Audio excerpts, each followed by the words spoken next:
player ng Santa Rosa dati sa Laguna. Oh. Actually, tama ka. Yung sinasabi mo, the Intano brothers, si Botchok, and then si Tracy Intano. As, look at that shot right there for Ray Marcella, Ako nung mga nasa Laguna pa ako eh. Look at that. Anthony Cuevas. Muscle up, grabe. Oo. Oh, sayang.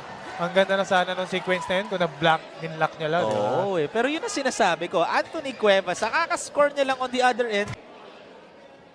Ni Anthony Cuevas. Oh, inararo niya eh. Yun ano mo, minama yung mama. Diba? Magaling tong titong to. Pero eto, speaking of magaling, let's turn over muna to our courtside reporter, Sarah Turgeman, for second quarter report. Sarah? Yes, Rowie and Lordy from Santa Rosa Lion Saints head coach Dave Gomez, ang gusto niya mangyari ay mag-focus sa fast break. And ang kanya Ni Cuevas, there was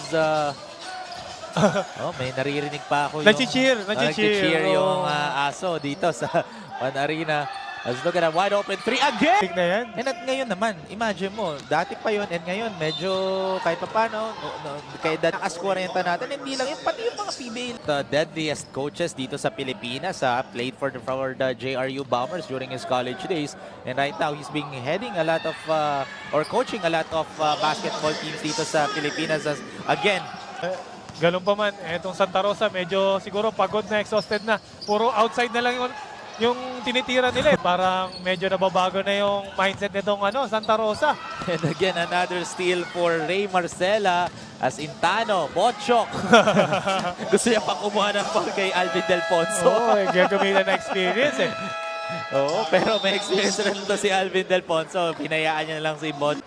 3-point shot pa yun. Yun lang yung unang shot, unang pasok niya. And buzzer beater pa yung nangyari. Grabe. Pero may mga ganun, may mga secret weapon talaga. Wow! Sneaky layup for Ray Marcella in front of Braulio Lim. Grabe, kilikili layup. Gala lang eh. Oh, as Gilbert Malabanan gets that foul. And look at this lakas move of the quarter. That's Suave. Layup dito for Ray Marcella in front of Braulio Lim. Brought to you by Photo, the official